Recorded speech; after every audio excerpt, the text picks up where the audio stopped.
ஒவ்வொன்றுத்துக்கும் ஜிஎஸ்டி. வாங்கினா ஜிஎஸ்டி, விற்றா ஜிஎஸ்டி, படுத்தா ஜிஎஸ்டி, உடம்பு சரியில்லாமல் போனால் ஜிஎஸ்டி. அப்போது இந்த ஜிஎஸ்டியில் அவங்க எவ்வளோ கட்ட போகிறான்னு சொல்லிட்டு அதை கணக்கு முதல் போடுங்க. அதுக்கப்புறம் நம்ம எல்லோரும் கையை தட்டலாம், காலை தட்டலாம், தலையை தட்டலாம், எல்லாம் தட்டலாம். எதிர்கட்சியும் சரி, ஆளும் கட்சியும் சரி, 95% எல்லாருமே ஊழல்வாதிகள் தான். இந்த லட்சணத்தில் இப்போ தமிழ்நாட்டில் வந்து இப்போ ஒரு புது இன்னொரு கட்சி வந்திருக்குது, இந்த விஜய் பின்னால். இவங்கெல்லாம் எதுக்கு அரசியலுக்கு வராங்க? சாதாரண ஜனங்கள் யார் இவங்களை போய் சந்திக்க முடியும்? இல்லாட்டி இவங்க கூப்பிட்டா பேசுவாங்களா? இவங்க ஃபோன் நம்பர் நம்மளுக்கு கிடைக்குமா? கிடையாது. அதை யோசிக்கணும். அதை யோசிக்காம என்னமோ பெரிய விஜய் வந்தா நாட்டையே காப்பாற்றிடுவார். எந்த நாட்டை அவன் காப்பாற்றுவான்? அவனோட வாழ்வாதாரத்தை காப்பாற்றுவான். ஏன்னா அவன் எப்படியும் அவன் குடும்பத்தை விட்டுட்டான், மற்ற பொம்பளைங்களோட சுற்றிட்டு இருக்கான். மக்கள் எல்லோருமே முட்டாள்கள் கிடையாது. பார்லிமெண்ட்டில் போகிறது எல்லாருமே அறிவாளிகளும் கிடையாது. எல்லோருமே அந்த பார்லிமெண்ட்டில் உட்கார்ந்துட்டுருக்காங்களே யோகிய சிகாமணிகளாக இருந்தால் கிடையவே கிடையாது. எல்லாம் ஊழல்வாதிகள் தான் அங்கே போய் உட்கார்றாங்க. இந்த விஜய் கட்சியில் இருக்கிற வெளியே வருது, அதுக்கப்புறம் அவதூறாக பேசுறது, முதல்ல போகிறதுக்கு முன்னாலே யோசிக்கணும் இவெல்லாம் நாட்டுக்கு என்ன பண்ணுவாங்க. அதெல்லாம் மக்கள் உங்கள் கையிலையும் இந்த பொறுப்பு இருக்கிறது. அவங்க மட்டும் தவறு சொல்ல முடியாது. ஏன்னா அவன் கொள்ளடிக்க தான் வந்திருக்கான். நீங்கள் எதுக்கு அவனுக்கு ஆதரவு கொடுக்குறீங்க? இவ்வளோ பேசும் விஜய் போய் அதிமுகவோட அலைன்ஸ் போட்டான். நான் அதிமுகனா கட்சியை நான் சொல்லலை. அங்கே இருந்த அயோக்கியர்கள், தட் இஸ் ஊழல்வாதிகள், இதுங்களோட கையை கோத்துனா அப்போ என்ன பெரிய ஊழலை எதிர்க்கிறான்? டிஎம்கே பெரிய யோகிய சிகாமணிகள் கிடையாது. இவன் அயோக்கியனா இவனும் அயோக்கியா. என் கிருஷ்ணர் வந்து 2023 சொல்கிறார், மோடி வந்து இஸ் அன் ஈவில் ஃபோர்ஸ், அழிக்க வேண்டியவன், அழிக்கப்பட வேண்டியவன் சொல்லிட்டு.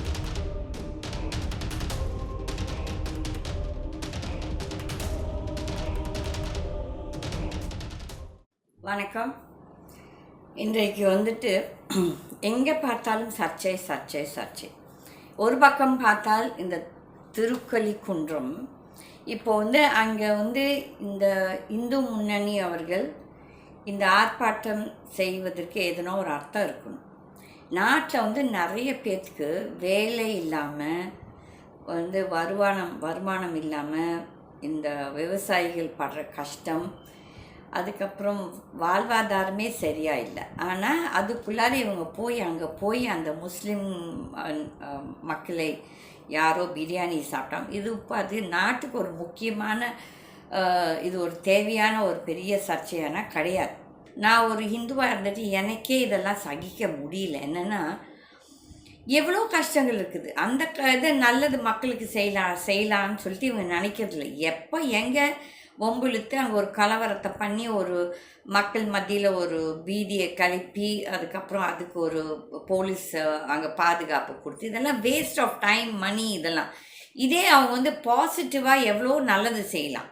இப்போ வந்து எவ்வளோ கோயில்களில் வந்து ஒழுக்கமே கூட்டுறது இல்லை, ஒழுக்கமாகவே வச்சுக்கிறது இல்லை, க்ளீனாகவே வச்சுக்கிறல, சுத்தமாகவே இல்லை. ஆனால் இவங்க இவ்வளோ கூட்டம் இருக்கிறாங்களே, ஒரு 100 பேர் ஒவ்வொரு கோயிலும் போய் க்ளீன் பண்ணலாம்ல. அப்போ இந்த ஸ்டேட் கவர்மெண்ட்க்கு அவங்க ஒரு பாடம் கற்றுக் கொடுக்கலாம்ல. அந்த நல்ல எண்ணெல்லாம் கிடையாது. இவங்க எல்லாத்துக்குமே யாருக்குமே சாமி மேலே பக்தி இருக்குதுன்னா இதெல்லாம் சும்மா ஒரு ட்ராமா. இது வந்து அவங்க என்ன பண்ணுறாங்க, மக்களோட திசை திருப்புறதுக்கு. என்னென்னா இப்போ வந்து இந்த பட்ஜெட் ஒரு 2 கட்டம் பட்ஜெட் ஒன்று இன்ட்ரடியூஸ் பண்ணியிருக்காங்க அந்த ஃபைனான்ஸ் மினிஸ்டர். அதில் வந்து எதுக்காக அவங்க கையை தட்டுறாங்க, இது பெருமையாக சிரிச்சிக்கிறாங்கன்னு ஒன்றும் புரியல. மக்கள் இங்கே கஷ்டப்பட்டுருக்காங்க.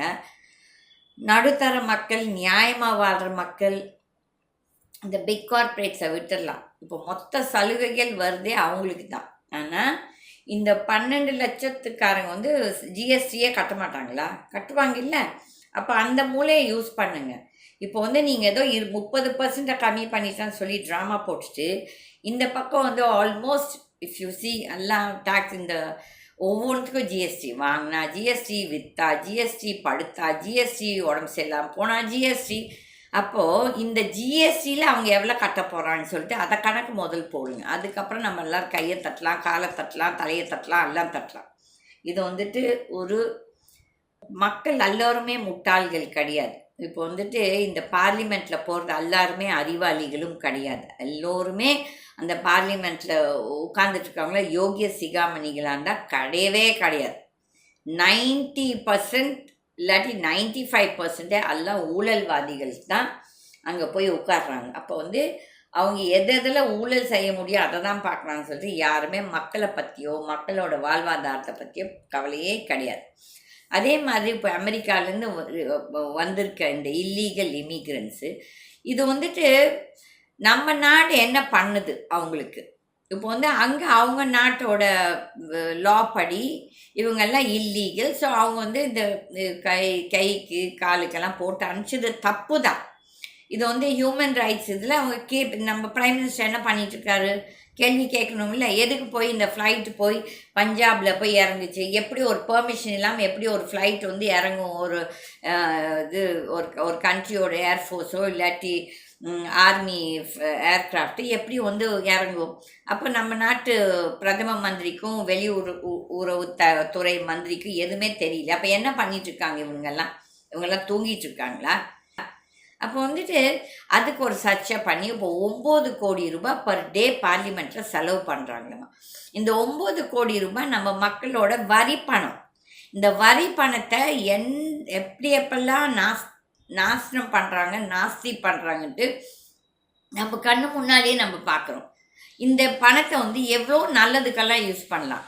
இப்போ எவ்வளோ ஸ்கூல்ஸ், கவர்மெண்ட் ஸ்கூல்ஸ் பார்த்திங்கன்னா ரொம்ப மோசமான கண்டிஷனில் இருக்குது.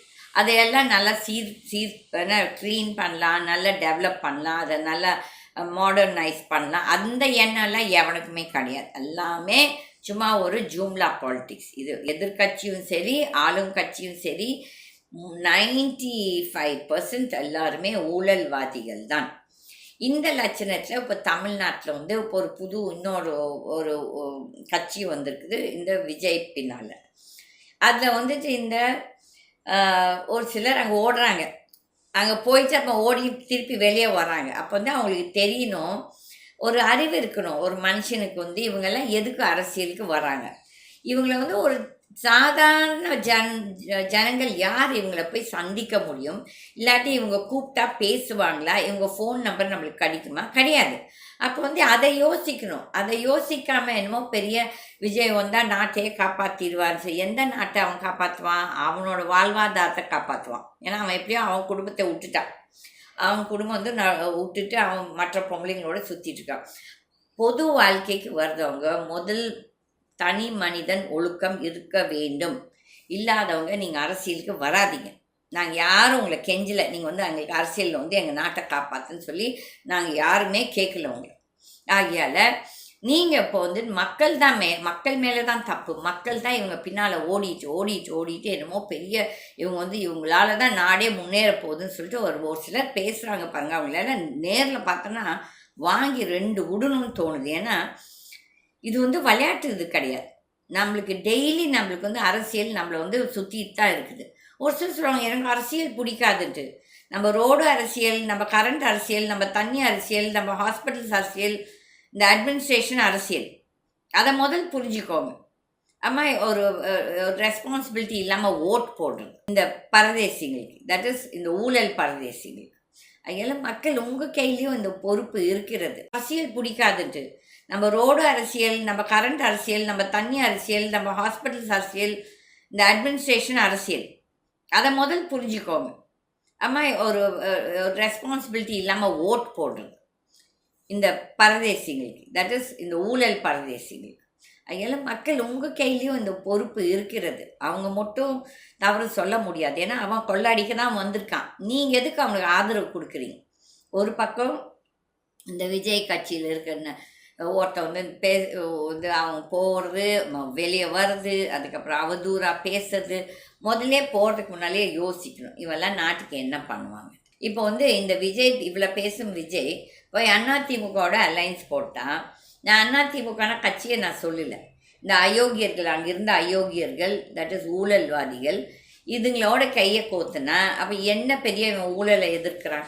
டிஎம்கே பெரிய யோகிய சிகாமணிகள் கிடையாது. ஆனால் இவன் அயோக்கியனா இவனும் அயோக்கியன். எல்லாமே முக்கால்வாசி அரசியல் கட்சிகள் எல்லாருமே இங்கே வந்து கொள்ளை அடிக்கிறதுக்கு, கட்ட பஞ்சாயத்து பண்ணுறதுக்கு, மக்களை ஏமாத்துறதுக்கு தான் முக்கால்வாசி பேர் வராங்க. 1 in a million, ஒரு கோடியில் ஒரு ஆள் வேணால் வந்துட்டு மக்களுக்காக சேவை பண்ணணும். அவங்க வந்து முன்னுக்கு வர மாட்டாங்க. அவங்க வந்து நிஜமாகவே நல்ல அரசியல்வாதிகளும் இருக்காங்கன்னா அவங்க வந்துட்டு பேசுனாங்கன்னா இந்த இந்த ஊழல்வாதிகளுக்கு பிடிக்காது. இப்போ நான்லாம் பேசுகிறேன்னா நிறைய ஊழல்வாதிகளுக்கு பிடிக்காது. இப்போது தமிழ்நாட்டில் ஊழல் வந்து பேய் வந்து எப்படி பேய் முடிய வச்சுட்டு ஆடுதோ அந்த மாதிரி இன்றைக்கி ஊழல் தமிழ்நாட்டில் இருக்குது. ஆனால் அந்த டெப்யூட்டி சிஎம் வந்து அந்த பையன் ஏதோ பைத்தியக்காரனாட்டம் ஒரு சமயம் படித்த பைத்தியம் என்னென்னா ஒரு 954 crores வந்து தமிழில் உருப்படி. எனக்கு தமிழ் பெருசாக வராது, ஓகே. அதெல்லாம் இவங்கெல்லாம் தமிழ் பற்று, தமிழ் குடும்பங்கள், இவங்கெல்லாம் தமிழ் பேசுகிறவங்க. ஒரு வந்துட்டு ஐ ஸ்டாண்ட் கரெக்டட், நான் தப்பாக சொன்னேன், 954 கோடி சொல்கிறதுக்கு அவன் வந்து தமிழில் பேசுகிறான். அந்த பையன்லாம் என்ன வந்து இவங்களாம் அரசியல் வந்து இவங்கெல்லாம் நாட்டுக்காக என்ன செய்வாங்க? இவங்களே எல்லாம் போதை பேரொலிகள். இந்த போதை பேரொலிகள், பொம்பளை பொறுக்கிகள், இவங்கெல்லாம் வந்து நாட்டுக்கு என்ன செய்வார்கள்? ஒரு மண்ணாங்கட்டியும் செய்ய மாட்டான். அதே மாதிரி இன்றைக்கி வந்திருக்க பட்ஜெட்டு இதால் வந்து நடுத்தர மக்களுக்கோ இல்லாட்டி நியாயமாக வாழ்கிற மக்களுக்கோ எந்த ஒரு பலனும் கிடையாது. இது வந்து இந்த சொல்லுவாங்க, இந்த மூட்டை பூச்சி வந்து ரத்தத்தை இது பண்ணுது, இல்லாட்டி கொசு எப்படி நம்மக்கிட்ட அந்த ரத்தத்தை உரிக்குதோ, இதெல்லாம் ரத்தத்தை உரிக்கும், மக்களோட ரத்தத்தை உரிக்கும் டாக்ஸ். இந்த வரிகள் எல்லாம் வந்துட்டு நேற்று வந்து மம்தா பானர்ஜியோட மருமகன், அந்த பையன் அயோக்கியனோ கெட்டவனோ ஊழல்வாதி ஆனால் பேசின ஸ்பீச் எல்லோரும் அழகாக பேசுகிறாங்க.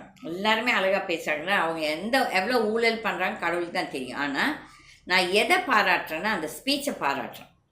பிரமாதமாக பேசியிருக்கேன் அந்த தம்பி. என்னென்னா ஒவ்வொரு பாயிண்ட் எப்படி இந்த ஆட்சி 10 வருஷத்தில் ஒவ்வொரு பட்ஜெட்டுக்கும் ஒரு கதையை வச்சுட்டு அதுக்கப்புறம் அந்த அடுத்த பட்ஜெட்டுக்கு அந்த கதை முடிஞ்சிடும்.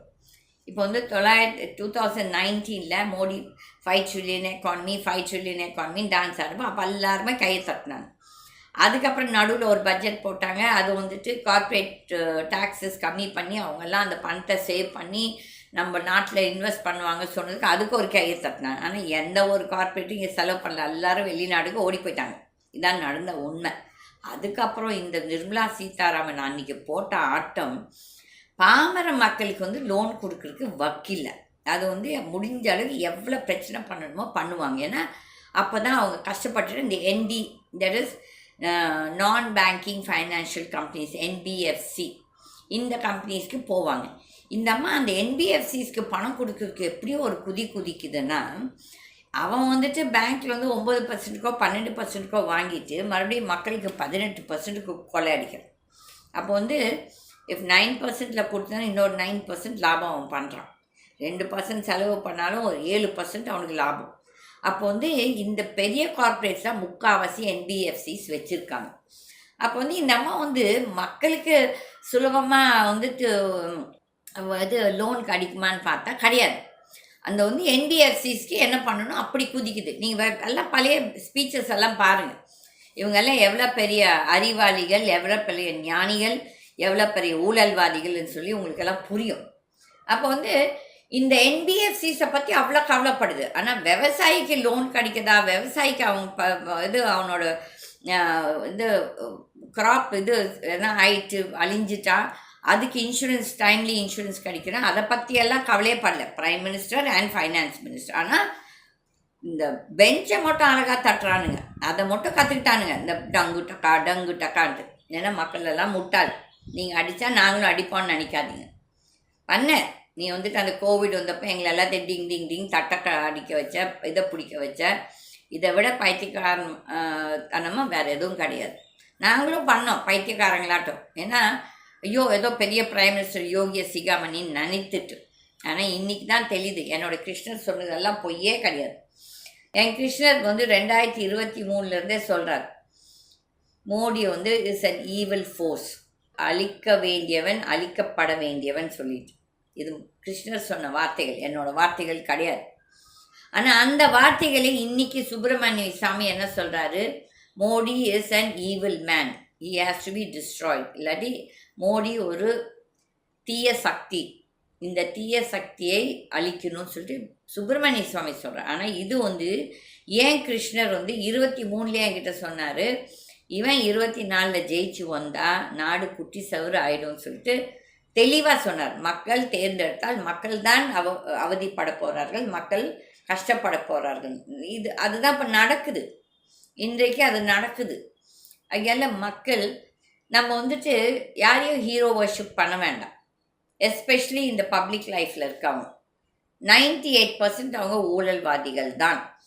ஏதோ 1-2 நல்லதாக இருந்தாங்கன்னா அவங்க வந்து அரசியலில் முன்னுக்கு வரமாட்டாங்க. அதனால் இந்த 2026 எலெக்ஷனுக்கு மக்கள் வந்துட்டு திருந்தணும், மக்கள் கேள்வி கேட்கணும். மக்கள் வந்து என்னோட டேக்ஸ் பணத்தை என்ன பண்ணீங்க? இப்போ வந்து அதிமுக கட்சி ஊழல் பண்ணுது, அதுக்கு முன்னாலே அதிமுக, அதுக்கு முன்னால் திமுக, இவங்க ஒவ்வொரு எலக்ட்ரிசிட்டி போர்டு மந்திரி வந்தவன் இபி மந்திரி எல்லாமே எலக்ட்ரிசிட்டி இந்த பவர் போர்ட்ஃபோலியோ வச்சுருந்தவங்க எல்லாமே ஊழல்வாதிங்க தான். அப்போ அவங்கவுங்க கடன் பண்ணி வச்சு வர்றது ஆட்சி வந்து மக்கள் மேலே வந்து இந்த கரண்ட்டோட விலையை ஏற்றுறாங்க, யூனிட் காஸ்ட். அப்போ வந்துட்டு இவங்க செய்த ஊழலுக்கு நம்ம வந்து பலிக்கடாகிறோம். அதே மாதிரி இந்த லோக்கல் அட்மினிஸ்ட்ரேஷன் மினிஸ்டருங்க ஒவ்வொருத்தரும் அயோக்கியந்தான். ஒவ்வொருத்தன் ஊழல் என்ன சொல்கிறது, ஊழல் பெருச்சாளிகள். அப்போ இந்த பெருச்சாளிகள் பண்ணுற ஊழலுக்கு நம்ம வந்து ப்ராப்பர்ட்டி டேக்ஸ் கட்டுறோம், நம்ம ரோட் டேக்ஸ் ஜாஸ்தி கட்டுறோம். எல்லாமே எதை கேட்டாலும் விலை ஏறிச்சு. ரிஜிஸ்ட்ரேஷனுக்கு போனால் அங்கே ரெஜிஸ்ட்ரேஷன் இது அங்கே ஊழல் அப்படி தலை விரிச்சிட்டு ஆடிட்டுருக்கு. அந்த ரிஜிஸ்ட்ரார் ஆஃபீஸில் ரிஜிஸ்ட்ரார்லேருந்து அந்த கீழே இருக்க கிளர்க்லேருந்து எல்லாருமே ஊழல்வாதிகள். பஞ்சாயத்து ஆஃபீஸ் போனால் அங்கே எல்லாம் ஊழல். எங்கே போனாலும் ஊழல்னா இந்த மக்கள் எங்கே போவார்கள்? அதனால் மக்கள் நீங்கள் தான் யோசித்து சிந்திச்சு இந்த மாதிரி அயோக்கியர்களை தேர்ந்தெடுக்காதீர்கள். கேள்வி கேளுங்கள். அவங்க உங்கள்கிட்ட ஓட்டுக்கு வரும்போது நீங்கள் கேள்வி கேளுங்க. உங்கள் வீதி க்ளீனாக இருக்குதா, உங்கள் வீதி ரோடு நீட்டாக இருக்குதா, உங்கள் வீடு ட்ரைனேஜ் க்ளீனாக இருக்குதா, உங்களுக்கு என்ன பவர் வந்துட்டு நிற்காமல் வருதா? எனக்கு தெரிஞ்சு 2007 2014 மட்டும் 2 DMK government and AIADMK government. அப்போ அதிமுக கவர்மெண்ட் வந்து கொஞ்ச நாளுக்கு வந்தப்புறம் பவர் இது ஓரளவுக்கு ஆச்சு. But that was because of the central கவர்மெண்ட்டோட சர்டன் ப்ரோக்ராம்ஸ். அப்போ வந்து நம்மெல்லாம் எவ்வளோ பேர் தொழில் செய்பவர்கள், சின்ன தொழில் வியாபாரம் எல்லாம் இந்த பவர் கட்டால் எவ்வளோ பேர் கஷ்டப்பட்டாங்க. அதுக்கப்புறம் ஒரு பீக் ஹவர் டேக்ஸ்னு இப்போ மறுபடியும் கொண்டு வந்திருக்காங்க இந்த ஆட்சியில். நீ ஒழுக்கமாக ஜென்ரேஷன் பண்ணாமல் நாங்கள் வந்து உற்பத்தி பண்ணுறதுக்கு நாங்கள் இன்னும் ஜாஸ்தி பவர் யூஸ் பண்ணுவோம். அப்போ உற்பத்தியை நீ வந்து கெடுக்குறியா? உற்பத்தி பண்ண வேணான்னு சொல்கிறீங்களா? என்ன முட்டாளுங்க, என்ன சொல்கிறீங்க நீங்கள்லாம்? எதுக்கு பீக் ஹவர் டேக்ஸு? நீ கொள்ளாடிச்சதுக்கும் நீ கொள்ளாடிக்கிறதுக்குமா? மக்கள் எல்லாருமே முட்டாள் கிடையாது. யாரோ 1-2 பேர் கேள்வி கேட்டே தீருவாங்க. அதில் மக்கள் நீங்கள் தான் இது வந்து மக்கள் கையில் தான் இருக்குது. மக்கள் வந்து ஒரு பெரிய ரெவல்யூஷன் பண்ணணும். மக்கள் வந்துட்டு இந்த தவறு நடக்கும்போது திரண்டு வந்து கேள்வி கேட்கணும். அதே மாதிரி இந்த உயர் நீதிமன்றங்களில் இந்த some judges who are asking so much, நாங்கள் we appreciate, we thank you. ஆனால் நிறைய ஜட்ஜஸ்ஸு இந்த ஆளும் கட்சிக்கோ ஆட்சியாளருக்கு சாதகமாக போயிட்டுருப்பாங்க. இதெல்லாம் ஏன்னா அவங்க வந்து அந்த கட்சியால் அவங்க தேர்ந்தெடுத்திருப்பாங்க. அவங்க ஆட்சி டைமில் இவங்க ஜட்ஜாக இருப்பாங்க. அதில் இவங்களுக்கெல்லாம் மனசாட்சி இருக்கிறதுனா கிடையாது. அதில் மக்கள் யோசிச்சு பெரிய வந்துட்டு இவன் தலைவன், இவன் தலைவா கத்துறது, விசில் அடிக்கிறது, இந்த ஸ்டூடெண்ட்ஸ் எஸ்பெஷலி நீங்கள்லாம் இந்த யோசிக்கணும். நீங்கள்லாம் படித்து கொண்டு இருக்கும்போது எது கரெக்டு எது தவறுன்னு சொல்லிட்டு நீங்கள் சிந்திக்கணும். அதே மாதிரி இந்த ஸ்கூல்ஸ் அண்ட் காலேஜஸ் எங்கெல்லாம் டொனேஷன் வாங்குகிறவங்களோ அந்தந்த மாணவர்கள் கேள்வி கேட்கணும். இல்லாட்டி இந்த எஸ்எஃப்ஐ, இந்த ஏபிவிபி, இந்த ஸ்டூடெண்ட் ஆர்கனைசேஷன்ஸில் என்ன பண்ணுறாங்க? ஒன்றும் இல்லை. அவங்களும் போய் இந்த ஊழலில் பங்கு எடுத்துக்கிறாங்க. யாருன்னா ஒருத்தர் கேள்வி கேட்குறாங்கன்னா கிடையாது. ஆகையால் மக்கள் சிந்தித்து யோசித்து நான் எப்பவும் வேண்டிக்கிற மாதிரி நீங்கள் சிந்தித்து ஓட் போடுங்க. உங்கள் நலனுக்காக, நாட்டோட நலனுக்காக, உங்கள் வருங்கால சந்ததிகளுக்காக. நன்றி.